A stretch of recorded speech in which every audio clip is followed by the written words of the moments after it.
¿Cómo andan, Nico, Lucas? ¿Todo bien?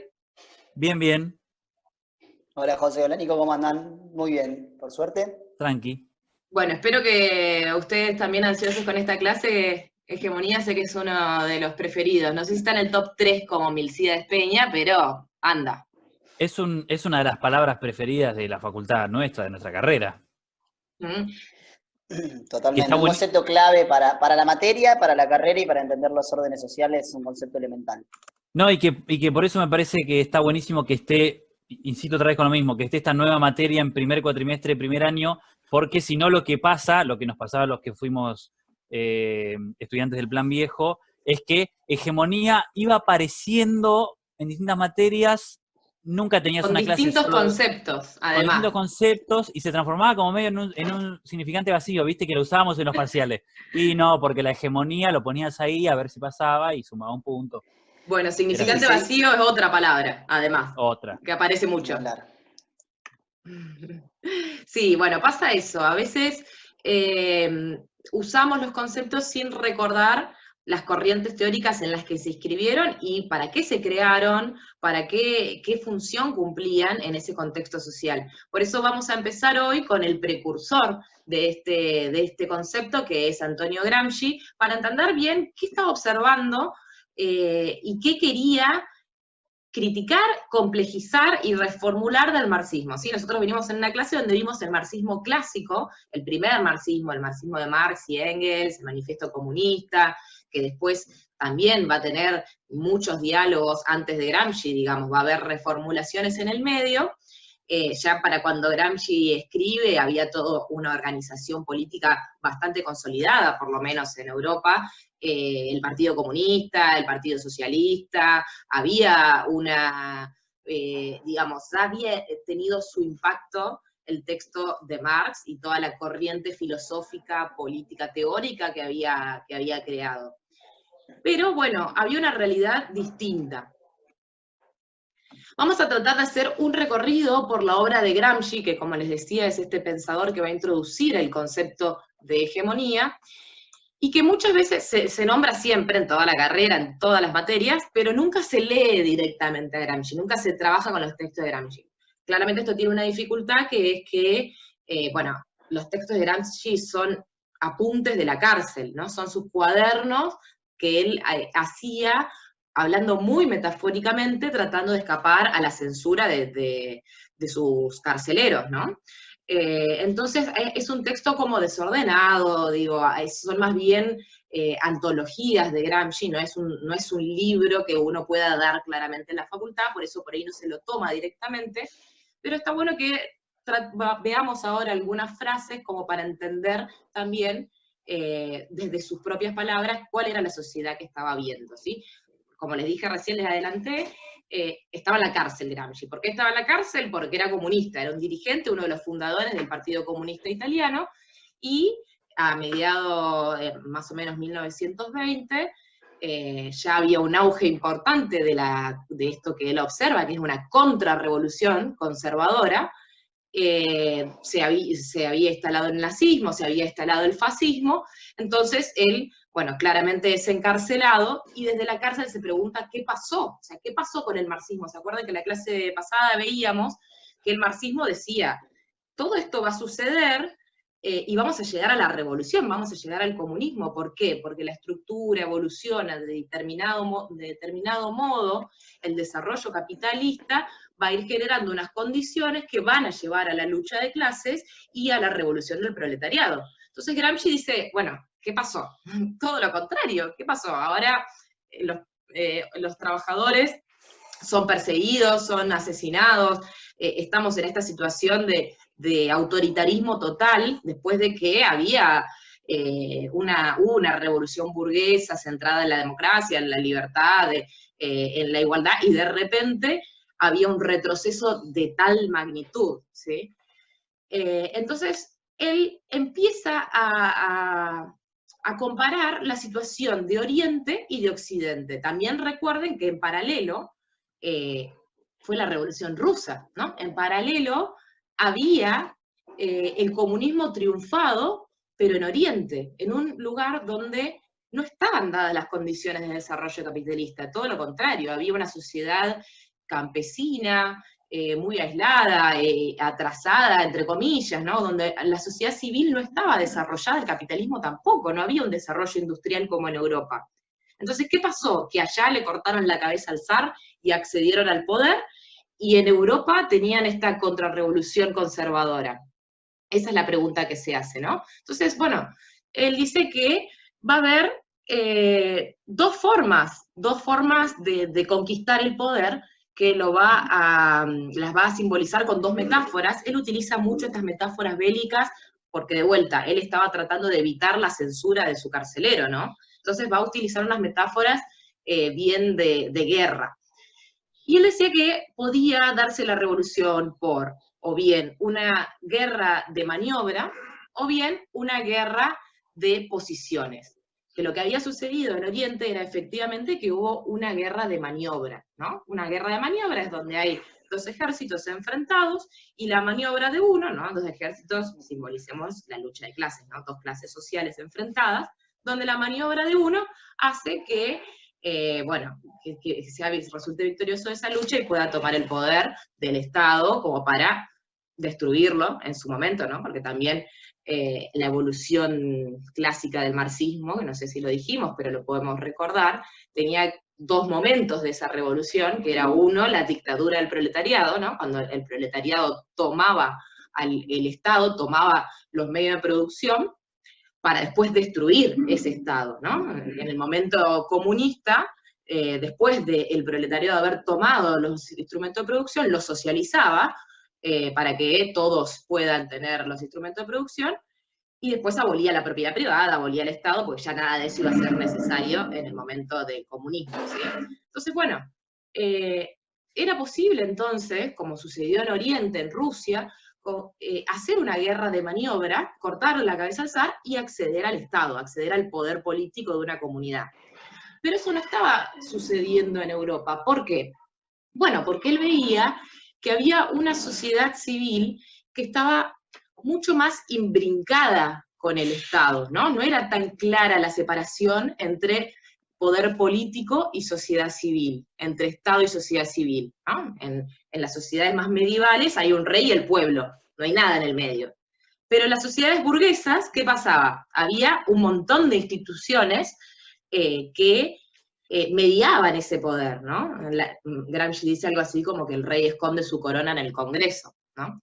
Estaba el Congreso, estaban los partidos políticos, estaban los medios de comunicación, digo, había una multiplicidad de instituciones que iban sosteniendo ese poder político, y que no era tan fácil llegar, digamos, a la cabeza y destruirlo, porque estaba todo lo del medio, había que ir tomando posiciones, ¿no? Había que ir escalando en esas esferas institucionales, ¿sí? Por eso él habla de una guerra de posiciones, para el caso de las sociedades occidentales, o una guerra de trincheras, ¿sí? Había que ir conquistando esas trincheras, ir avanzando en el poder, ¿no? El Partido Comunista tenía que ir tomando los medios de comunicación, digo, tomando, no me refiero a coerción solo, sino también conquistando ideológicamente a esos medios de comunicación, conquistando ideológicamente lugares en el Congreso, conquistando ideológicamente a otros partidos, articular con otros partidos, para así poder llegar al poder del Estado. ¿Sí? ¿Se entiende bien esta diferencia? Perfecto. Yo creo que está claro. Bárbaro. Entonces, como ve esta gran diferenciación entre lo que estaba pasando en un lado y en otro, él dice que no es la única forma de dominación la coerción, ¿no? La fuerza física, sino que también hay otra forma, que es a través de la construcción de consensos, ¿sí? A través de una dirección intelectual, moral y política. Y eso lo llamó hegemonía. Se diferenciaba de la dominación porque construía consensos para poder dominar, ¿sí? Para poder conducir, para poder ser dirigente, no bastaba con la fuerza, sino también había que construir consensos. A ver, leamos lo que dice Gramsci de esto. Dice: la supremacía de un grupo social se manifiesta de dos modos, como dominio y como dirección intelectual y moral. Un grupo social es dominante de los grupos adversarios que tiende a liquidar, o a someter incluso por la fuerza armada, y es dirigente de los grupos afines y aliados, ¿sí? Ahí decía cómo las dos también podían funcionar en conjunto, ¿no? Al antagonista directo se lo puede directamente eliminar, pero había que ir construyendo una equivalencia, una articulación con otras fuerzas, como para poder llegar a tener un poder mayor, ¿no? Dice, un grupo social puede e incluso debe ser dirigente ya antes de conquistar el poder gobernante. Esta es una de las condiciones principales para la conquista misma del poder. Después, cuando ejerce el poder, y aun cuando lo tenga fuertemente en sus manos, se vuelve dominante, pero debe continuar siendo dirigente, ¿no? Acá la preocupación clara de él era cómo conducir políticamente, ¿no? No alcanzaba con tener el poder porque lo podías perder rápidamente en una democracia burguesa, ¿no? De un día para el otro lo podés perder. Entonces tenías que también construir consensos constantes, mantener esa conformidad de los gobernados, ¿no? De las personas a las cuales conducís. José, ¿cuánto había? Perdóname. No, decime. ¿Cuánto había de esto cuando veíamos a Maquiavelo con el príncipe que le decía, bueno, fíjate por acá esto, pero también tiene que ser aceptado? Me hace acordar como un poco a eso, a esas afirmaciones de ese libro de Maquiavelo. Exacto, porque además sabés cuál es la respuesta, supongo, que el libro de Gramsci se llama El Príncipe Moderno. No, no lo sabía. Posta, bueno. Posta, genuino, no lo sabía. Claro, bueno, él hablaba, retomó muchísimo Maquiavelo, y hablaba del nuevo príncipe, ¿no? El príncipe moderno, que no estaba representado en una figura de un gobernante como Maquiavelo, sino que estaba representado en el partido, ¿no? También es otra metáfora que él utilizaba para escapar de la censura. Hablaba del príncipe, ¿no? Pero él estaba hablando en realidad del Partido Revolucionario, del Partido Comunista. Claro. Pero decía que había que construir este príncipe moderno que tenía que ir tejiendo estrategias para construir consenso, ¿sí? Bien, entonces, ¿qué es hegemonía? Es, como decíamos recién, la dirección intelectual, moral y política, es el aspecto consensual de la dominación. O sea, no es que no es dominación, sino que es la parte de la dominación que sigue por otros medios, ¿no? La parte que sigue a través del consenso y de lo ideológico, ¿no?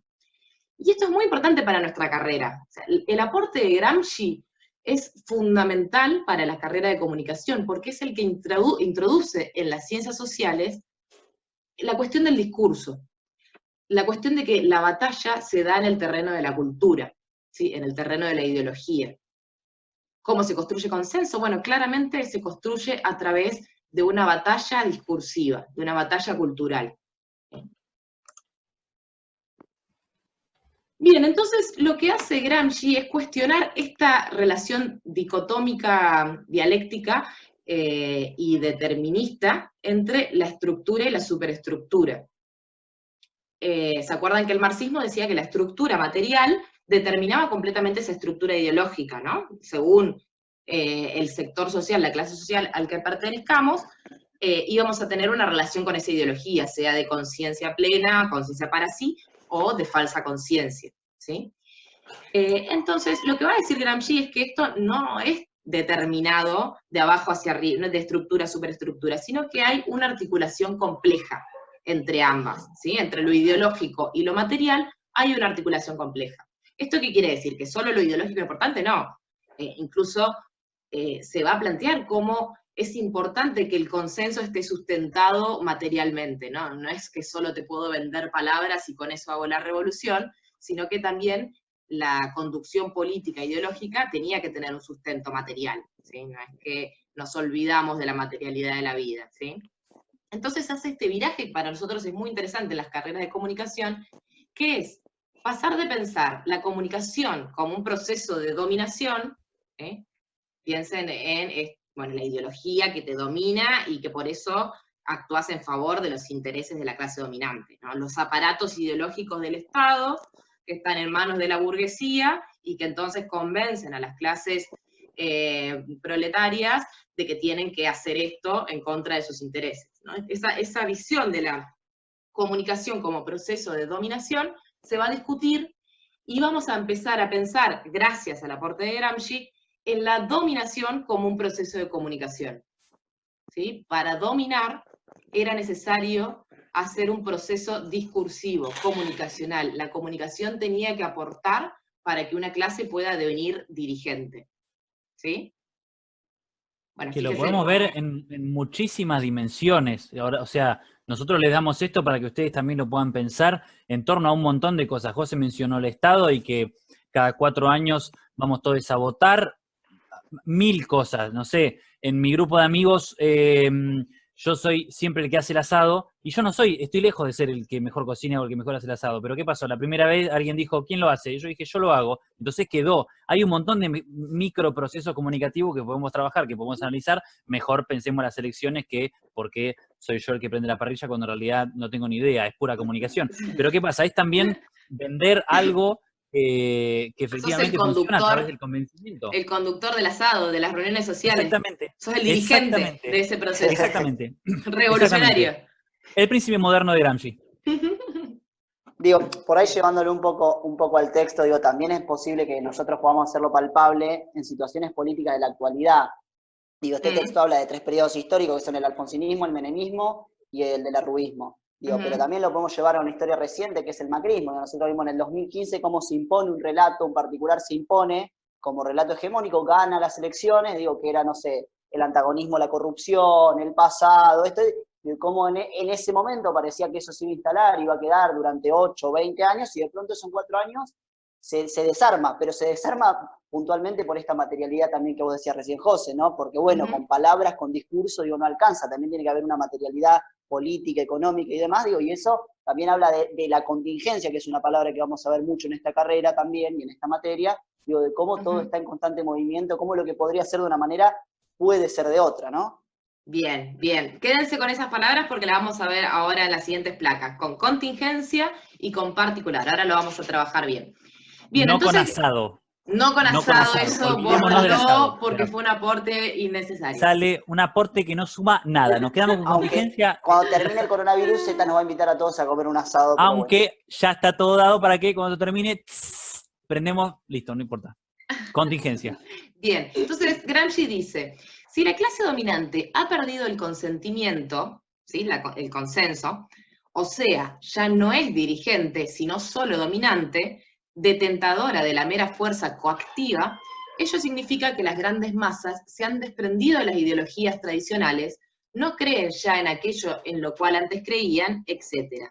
La crisis consiste precisamente en que muere lo viejo sin que puedan hacer lo nuevo. ¿Sí? Esta es una frase clásica de Gramsci, que él describía ese momento, digo, se ha retomado muchísimo, ese momento en el cual lo viejo no termina de morir, pero lo nuevo no termina de nacer, ¿no? No hay revolución, pero está ahí, está en ebullición, digamos, todo el proceso de lucha política.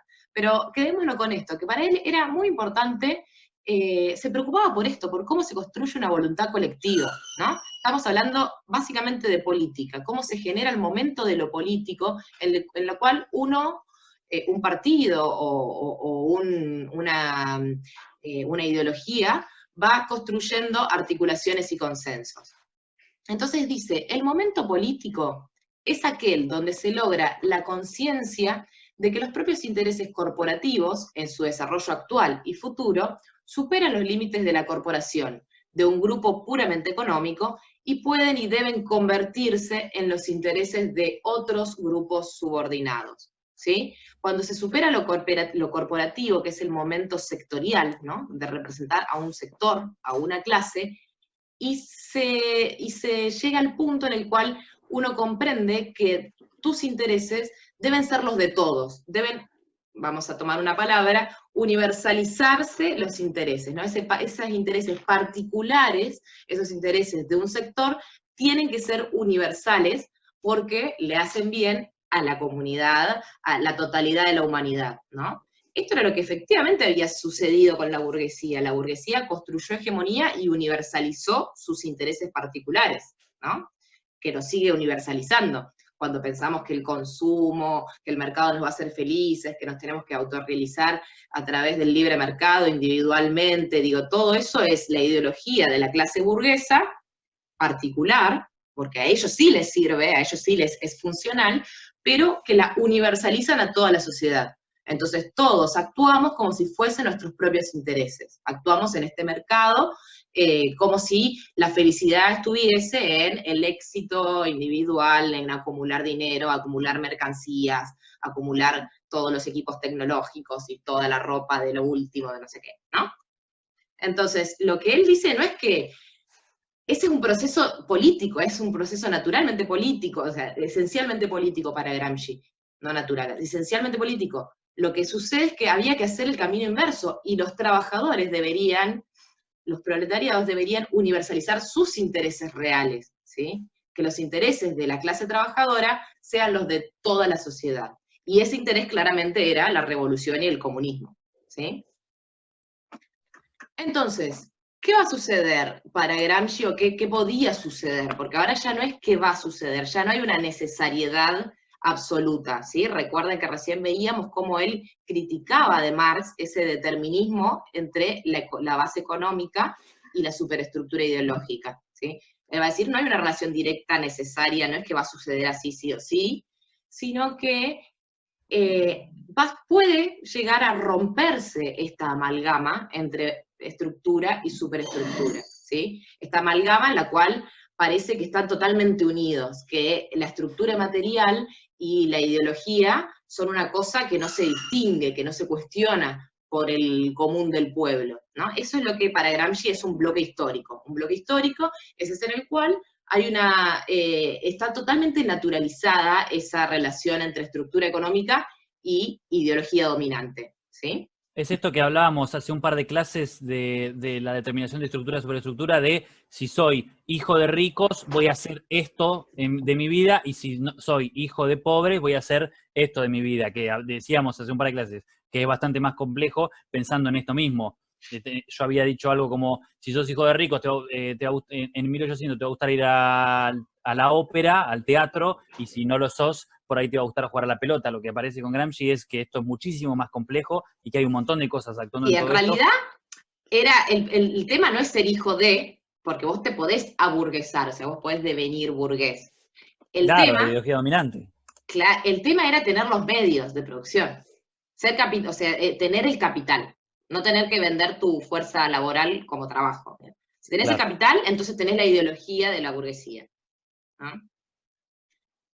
¿Qué podía suceder? Bueno, podía haber una crisis orgánica. ¿Y qué es esta crisis orgánica? Es cuando se rompe el bloque histórico, cuando se pierde el consentimiento respecto a los intereses de la burguesía, cuando empezamos a cuestionar, che, esto es muy consumista y le hace mal al planeta, uy, casi tiro el mate, le hace mal al planeta, entonces quizás no hay que comprarse todo porque no sé qué. Entonces cuando empezamos a cuestionar, cuando la ideología burguesa pierde el consentimiento en la totalidad de la sociedad, puede llegar a haber una crisis orgánica, una ruptura entre esa naturalización de la ideología.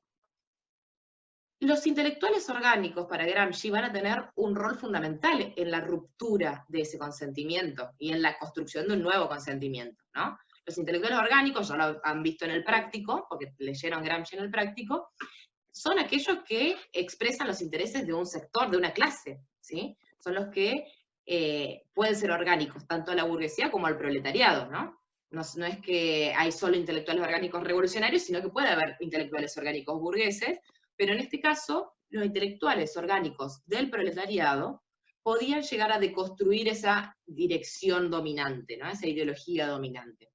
Y ahí aparece lo que muy bien adelantaba Nico respecto al príncipe moderno, ¿no? El príncipe moderno era el intelectual colectivo. Estaba representado para él en el Partido Comunista, pero era el intelectual colectivo que era el que tenía que ir deconstruyendo ese consentimiento respecto a la ideología dominante, ¿sí? Entonces iba a llegar a través de todo este proceso que, como ven, es la batalla cultural, ¿sí? Generalmente lo que más se cita de Gramsci es la batalla cultural, claro, porque es el que introduce esa idea. Dice, la materialidad no determina todo, determinará algunas cosas, pero lo que tenemos que pensar nosotros es cómo ideológicamente damos esa batalla política, ¿sí? Bien, entonces, como les decía, es muy importante este aporte de Gramsci para las ciencias sociales, y va a generar, a través de las relecturas que se conocen muchos años después, de que aparecen sus textos, ¿no? Después de esta situación del fascismo, de toda la guerra mundial, digo, estamos en ese contexto, piénsenlo, pero años después haces una relectura de sus textos y va a generar en las ciencias sociales lo que se conoce como el giro discursivo, ¿sí? Va a generar una revisión de los fundamentos epistemológicos de las ciencias sociales, ¿sí? Si nosotros podíamos entender con las ciencias sociales y la comunicación específicamente antes de Gramsci, que el discurso era una construcción social, ¿sí? Esto de, bueno, la gente se junta, la sociedad construye el lenguaje, construye el discurso para comunicarse y poder evolucionar y tener progreso. Esto se revierte y se empieza a pensar, a través del giro discursivo, a la sociedad como construcción discursiva. Es decir, todo lo que conocemos, todo lo real, la sociedad, es una construcción discursiva, ¿no? El discurso va a permitir que esa sociedad exista, ¿no? Con todas sus categorías, todos sus sujetos, sus instituciones, ¿no? Todo eso va a ser construido discursivamente, ¿sí? Y acá empezamos a ver a estos autores que retoman el texto de Fayet, que vamos a seguir trabajando, que son Ernesto Laclau y Chantal Mouffe, que escriben un libro muy paradigmático que se llama Hegemonía y Estrategia Socialista, donde hacen una genealogía del marxismo, hacen un recorrido de todo el marxismo para explicar cómo llegamos a este punto en el cual se produce el giro discursivo a través de los propios autores marxistas, ¿sí?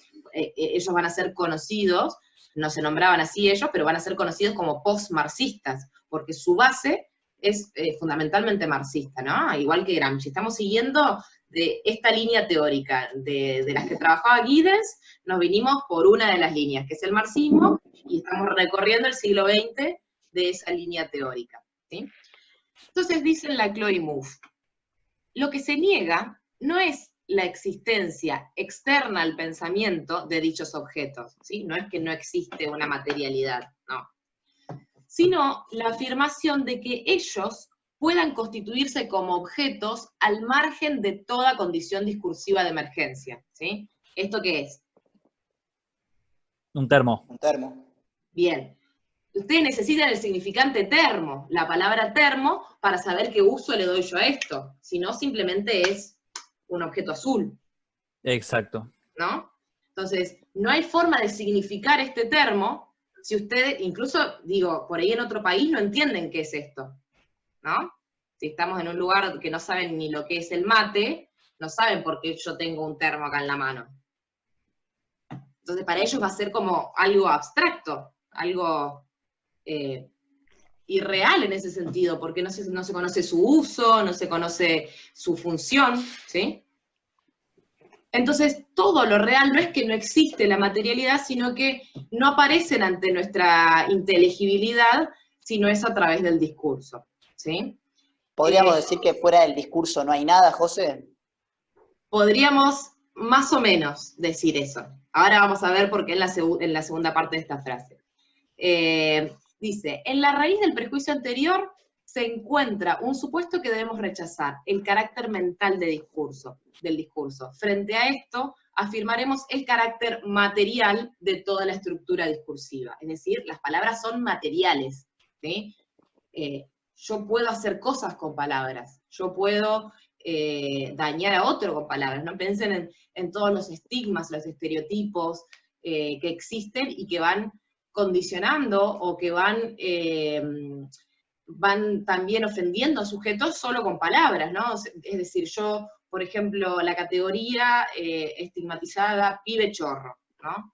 La categoría que sirve como para designar un sector poblacional, otorgarle ciertos atributos, que funcione como cierto estereotipo social, de decir, bueno, esto es más o menos con esta morfología, y eso actúa sobre los sujetos. Entonces yo más o menos puedo sospechar de un sujeto por tener cierta vestimenta o por tener cierto comportamiento, puedo sospechar de un sujeto, ¿y qué pasa? Bueno, si soy policía y tengo habilitado el uso del arma de fuego, porque la ley me lo permite más laxamente, bueno, entonces puedo llegar a matarlo solo porque tiene una apariencia sospechosa según ese estereotipo social. Entonces las palabras hacen cosas, porque si no existiera ese estereotipo del pibe chorro, no existiría la posibilidad de que corran riesgo ante la fuerza policial y que puedan ser víctimas de gatillo fácil, ¿sí? Eso replicado en todos los ámbitos de la sociedad, todos estamos condicionados, qué es mujer, qué es hombre, digamos, todas las palabras nos condicionan y hacen cosas, es totalmente material, ¿no? Ahora, con respecto a lo que vos decías, Lucas, lo que hay que pensar es que no exista la materialidad. Por ejemplo, la CLO dice, si cae un meteorito, el meteorito cae, el meteorito te puede matar, ¿no? Pero si vos interpretás ese meteorito como un fenómeno natural o como la ira de Dios, cambia todo, ¿no? Desde una concepción del mundo yo puedo decir que ese meteorito cayó por un fenómeno natural, y desde otra concepción del mundo que es la ira de Dios que me está mandando un mensaje. Entonces hay dos interpretaciones totalmente distintas de ese meteorito. El meteorito, una piedra, digamos, pero el significado que nosotros le damos a esa piedra puede variar completamente lo que es la piedra. ¿Es la ira de Dios o es un fenómeno natural? ¿No? Eso va a tener distintas consecuencias en cómo la sociedad actúe frente a ese meteorito. ¿Sí? Entonces no es que no existe la materialidad, sino que no la podemos entender si no es a través del discurso. Y por eso el discurso también les va a pasar mucho ahora a ustedes que arrancaron la carrera de periodismo, que les van a preguntar, ¿y qué estás estudiando? Periodismo en la Universidad de La Plata. Y les van a decir, esa facu está repolitizada, ¿no? Esa es la típica, esa les va a pasar un montón.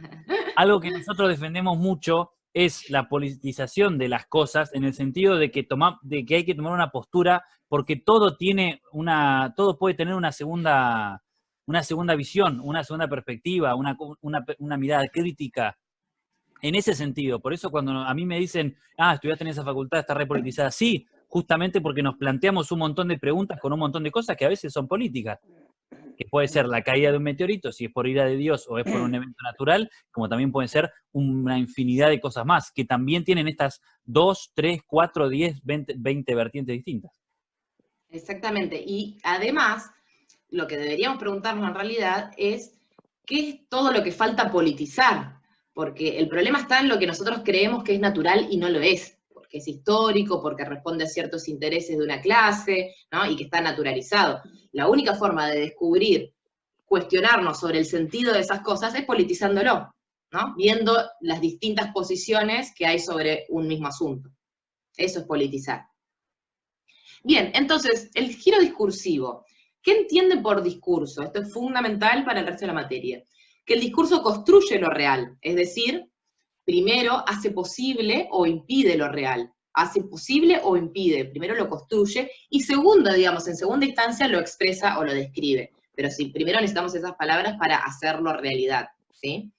Esto obviamente generó toda una corriente que se denomina posmodernidad, a grandes rasgos, o constructivismo, que es, bueno, un poco como irse para el otro lado y irse a eso de, bueno, entonces todo está construido, todo es discursivo, digamos, todo es simbólico, como decía Baudelaire, decía, las guerras son simulacros, ¿no? Las guerras son puro espectáculo, puro show, es simbólico. No, mirá, flaco, en la guerra están matando gente, no es que no hay materialidad de la guerra, ¿no?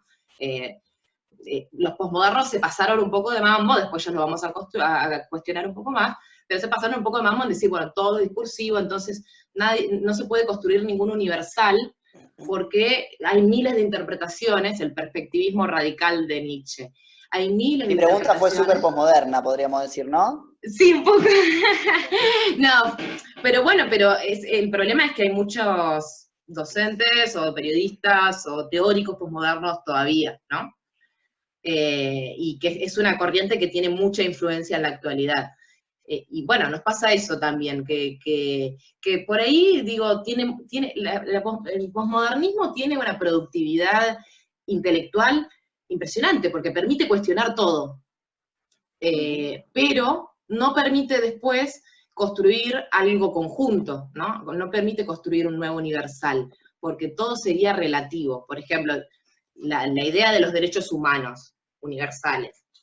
no podría existir si todos decimos, bueno, pero es relativo a la cultura, porque en esa cultura piensan que esto está bien, en esa cultura piensan que castrar a las mujeres está bien. No, o sea, digamos, si pensamos que todo es relativo, no podemos realmente construir algunos valores que nunca van a ser universales, pero por lo menos pueden ser ordenadores de la humanidad, ¿no? Vamos a ver ahora en la siguiente placa, universalizantes. No son universales, pero son universalizantes. Pretenden construir todo el tiempo esa universalidad, aunque nunca lo logren, ¿no? Bien, como decíamos recién, entonces el discurso tiene materialidad, y no es que no exista lo real, sino que no podemos conocerlo si no es mediante el discurso. Esas son las bases del giro discursivo en las ciencias sociales. Vamos a ver ahora un poquito más qué pensaban estos autores que estamos retomando, que es el pensamiento postmarxista o postfundacional, Ernesto Laclau y Chantal Mouffe. Laclau y Mouffe, bueno, esta teoría postfundacional se basa en la teoría, la corriente antiesencialista, ¿no? Esto que veíamos con la dialéctica, ¿no? El pensamiento relacional, siempre pensar la sociedad como sus relaciones. Y también va a trabajar mucho con el postestructuralismo, que también vimos cuando veíamos cómo se criticaba a Saussure, al estructuralismo de Saussure, que marcaba esta necesariedad entre significante y significado, y que lo único que era importante era ver la lengua y no el uso de esa lengua, ¿no? ¿Se acuerdan de esto? Ustedes sí. Lo vimos, estoy tranquila de que lo vimos. Sí, lo vimos, lo del árbol. Sí, aparte, los que estamos en el teórico 2, ahí estuvimos, esa clase estuvimos discutiendo un poco en el vivo de YouTube sobre esto del árbol. Claro. Bueno, el estructuralismo cerrado, el estructuralismo de Saussure como sistema, pensaba que había una relación unívoca entre significante y significado, ¿no? Entre el significante, la palabra, y el concepto de esa palabra, ¿no? La imagen acústica.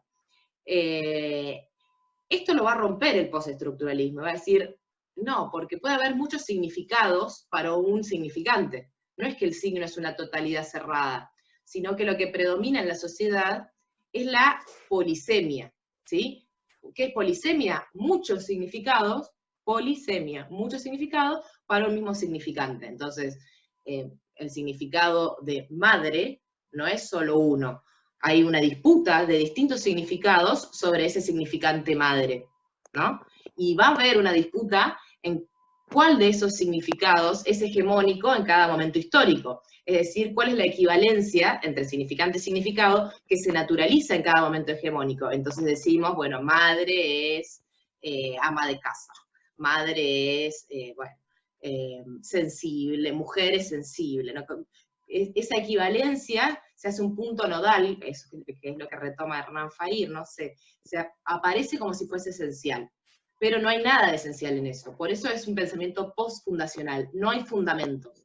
No hay ningún fundamento entre una palabra y su concepto. No hay ningún fundamento en esa relación, ¿no? Es arbitrario. Entonces, ¿qué va a decir Laclau? ¿Qué van a decir Laclau y Mouffe? Bueno, van a pensar que el orden social es imposible. Dicen esto, ¿no? La totalidad es imposible, la sociedad es imposible. Siempre va a estar fisurada, fallada, incompleta, ¿sí? Va a intentar cerrarse, va a intentar ser un todo, ser un orden, pero nunca lo va a lograr plenamente, ¿sí? Que ese es el trabajo de la hegemonía, intentar hacer un todo, un universal. Sí, Zeta. ¿Hay acá algo de política y tragedia, puede ser? Digo en esto de que la sociedad es imposible y que siempre es contingente y que siempre va a haber como problemas. ¿Hay algo de esto o estoy mal? No, está muy bien, porque Rinesi sigue esta tradición teórica. Rinesi es un autor claramente postfundacional en ese sentido. Sí.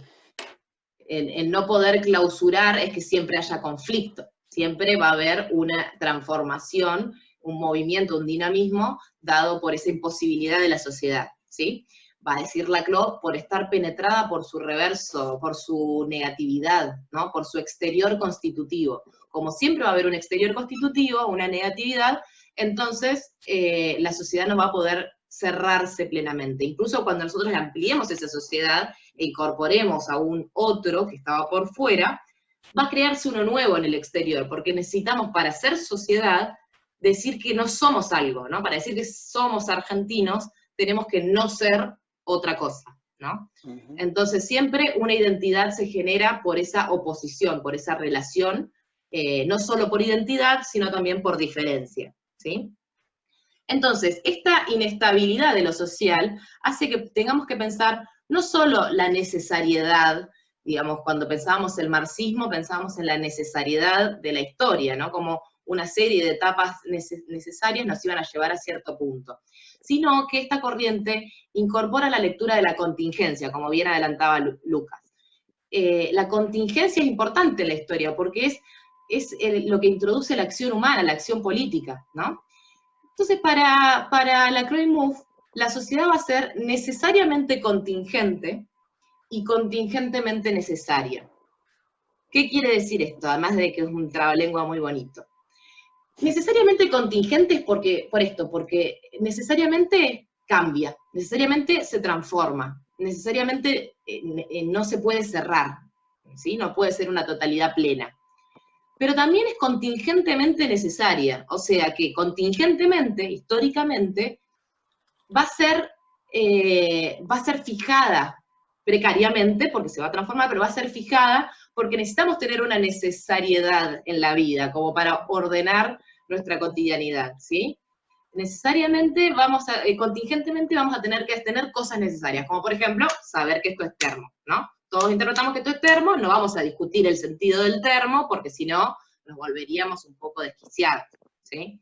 Esta es un poco la tensión que introducía Rinesi con la política y lo político, ¿no? La transformación en el orden, el conflicto, digamos, esta tensión justamente. Entonces, ¿qué es hegemonía? Hegemonía para la Chloe Mouffe es una relación entre lo particular y lo universal, ¿sí? ¿Qué tipo de relación? Esto, una particularidad con pretensión universalizante. Un particular que tiende a querer ser universal, que un interés de un sector que quiere construirse como los intereses de todos, ¿sí? Entonces la sociedad, ¿qué es la argentinidad, no? La Argentina, ese significante de la Argentina. Bueno, hay distintos particulares para interpretar qué es la Argentina, ¿no? Tenemos distintas posiciones, si se quiere, más de derecha, más peronistas, más liberales, más neoliberales, de qué es el ser argentino, esto que se discute muchísimo, ¿no? El ser argentino, cómo son los argentinos. Entonces, estas distintas particularidades, estas posiciones, van a intentar que el significado que todos tengamos de la Argentina, de cómo tiene que ser la Argentina o la sociedad argentina, que sea uniforme, ¿no? Que sea global, ¿no? Entonces, esa disputa de particularidades va a tener victorias parciales, ¿no? Va a haber mayorías que piensen que la esencia de la Argentina es el pueblo, ¿no? Que es el pueblo, es lo popular, los trabajadores, los gremios, los sindicatos, los docentes, los estudiantes, los científicos, ¿no? Todas estas articulaciones que se van haciendo entre distintos sectores sociales que conforman el pueblo, ¿no? Otro va a pensar que es el campo, que es Sí. un sector que se ha apropiado históricamente, Lucas me imagino lo va a poder explicar mucho mejor, pero que históricamente se ha apropiado también de eso de que el campo es el motor del país y demás, ¿no? Lucas, ¿querés decir algo? No, sí, sin duda, no, me quedé pensando en realidad que eso del campo lo puse en opinión pública cuando cursaba con vos, fue mi ejemplo para entender a la Clo. Pero sí, habrá sido 2008. Totalmente, No. cuando vos tenías mi edad. Sí. Pero sí, no, totalmente, digo, eso que hablábamos anteriormente, ¿no? Como particulares se universalizan, y esto del campo se vio claramente en la crisis del 2008, y esta necesidad de comunicar y que todo está puesto en el discurso, ¿no? Había un gobierno donde claramente la batalla en los medios no le había dado, o no le había dado de la forma que correspondía, entonces tenía un faltante discursivo muy, muy grande, y de pronto hay un particular que se hegemoniza muchísimo en la sociedad, que es esto, yo soy el campo, yo soy el campo, yo soy el campo, que veía que gente que alquila un monoambiente de pronto decía yo soy el campo. Claro. Entonces ahí es interesante cómo se hegemoniza un particular por esta falta de discurso, por esta falta de relato, por esta falta que es necesaria, digo, que no es mala tampoco, ¿no? Yo en la otra clase lo decía con lo de Rinesi cuando decimos, no sé, que veía una entrevista de Rinesi donde él decía, cuidado con pensar que la hegemonía es mala. Digo, bueno, como es necesaria, ¿no? También la hegemonía, esto que venías diciendo vos, para tener cierto orden social. Después, bueno, puede haber una hegemonía con la cual uno diga, sí, estoy de acuerdo con este proceso y con este relato hegemónico, o no estoy de acuerdo, estoy de acuerdo con este relato contrahegemónico. Bueno, después ahí hay una toma de posición. Claro. Hegemonía va a ser esa operación en la cual, digamos, que es la operación propia de la política, digo, para la CLO la hegemonía va a ser la forma en la cual se construye la política, ¿sí? Entonces, cuando el campo dice, o los representantes, los sectores del campo dicen, somos las entrañas de la Argentina, ¿no? La esencia de la Argentina es el campo, bueno, está generando como una necesariedad de que sin campo no existimos como sociedad. Si no tuviésemos el campo, entonces entraríamos en bancarrota, en default, y sería todo crisis, porque el campo es lo que hace el motor de la Argentina, ¿no? Entonces ese que es un discurso, es un relato, es una construcción, va articulándose con otros que van bancando esos intereses, ¿no? Que cuanto más vacío es el significante, ahora vamos a ver, en la clase que viene vamos a trabajar mejor este tema, cuanto más vacío es campo, cuando no sabemos bien qué es campo, bueno, más va a articular, porque va a permitir que muchas particularidades distintas entren en ese campo, ¿sí? Lo mismo que pasa con pueblo. El pueblo, si este no es el pueblo donde está, todos somos el pueblo, ¿no? Esto del pueblo, el pueblo puede ser amplio, digo, los empresarios, Clarín se puede apropiar de la palabra pueblo, ¿no? Todos quieren ser el pueblo, porque es un significante tan amplio, tan vacío, que puede acaparar prácticamente a todos, porque no es algo que genera rechazo, ¿no? Marchas por la patria, marchas por los argentinos, digo en torno a estas palabras, así, estos conceptos que están siempre en disputa y que muchos sectores se pueden apropiar.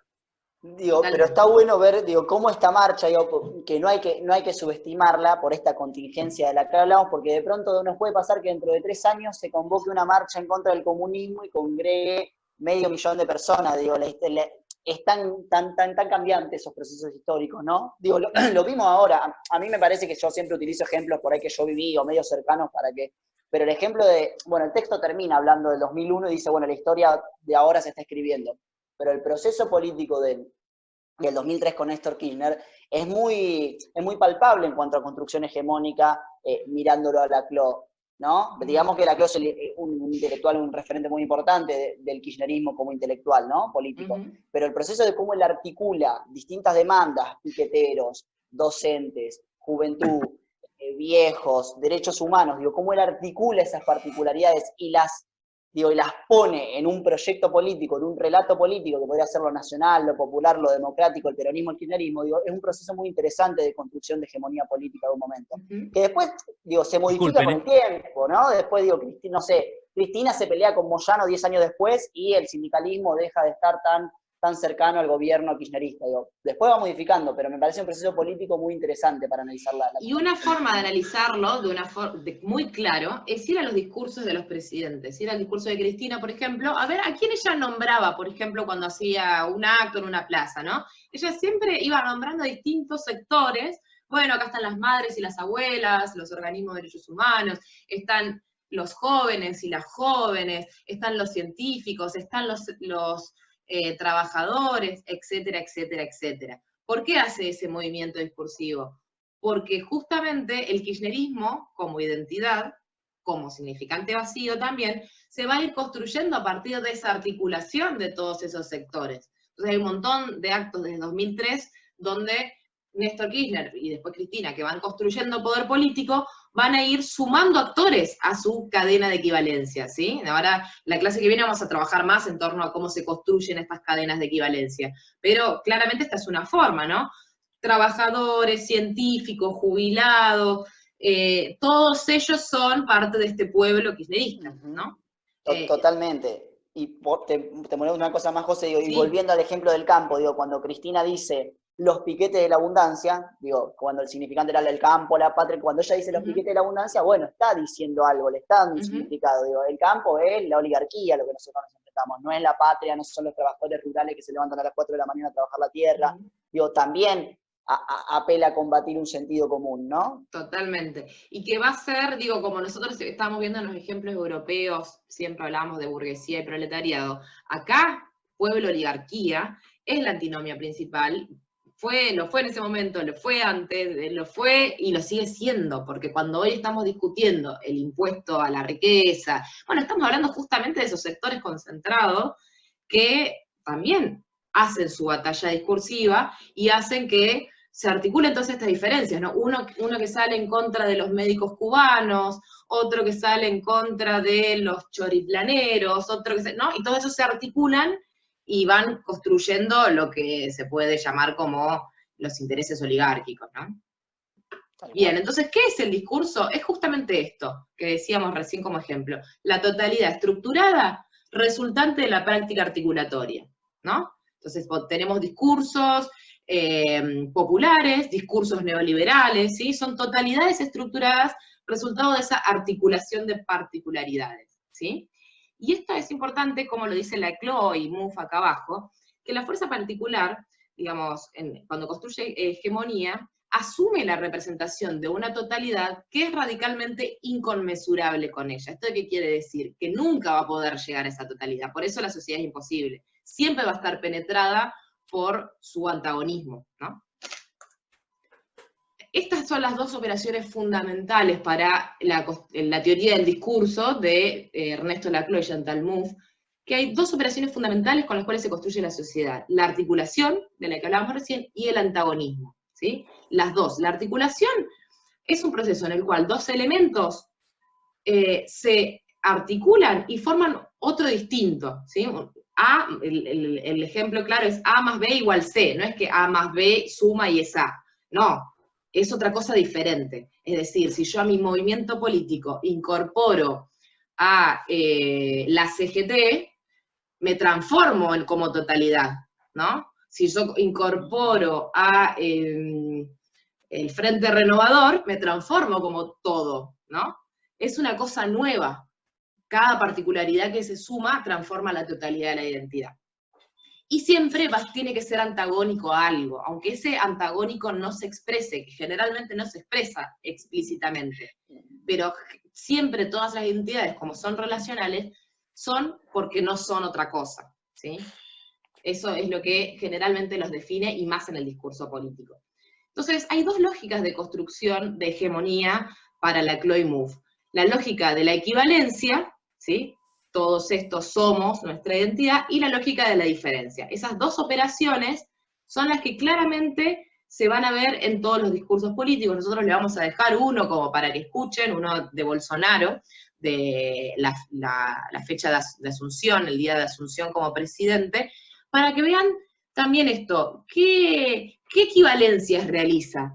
¿A qué es equivalente él como político, no? ¿Y a qué es diferente? ¿Cómo va construyendo esa identidad política cuando recién está asumiendo, ¿no? Esos discursos fundacionales son sumamente interesantes para ver cómo se construye un proyecto político. Y también traten de observar con este discurso que les dejamos si hay algún tipo de significante vacío, ¿no? Esto que decíamos recién, que es un significante que es polisémico, ¿sí? Tiene múltiples significados y que está también en disputa. Como tiene múltiples significados, siempre está abierto y está en disputa, ¿no? Dicen Laclau y Mouffe, para hablar de hegemonía no es suficiente el momento articulatorio. Es preciso, además, que la articulación se verifique a través de un enfrentamiento con prácticas articulatorias antagónicas, ¿sí? Y esto nos va a llevar un poco a su otro trabajo, un trabajo que ya escribe él solo, Ernesto Laclau, que se llama La razón populista, donde, bueno, va a hablar principalmente de cómo se construyen las identidades a través de este enfrentamiento de prácticas antagónicas, ¿sí? Lo van a trabajar a través de otro texto, pero que tiene una articulación, una red conceptual muy similar, que es el texto de Enrique Dussel, ¿sí?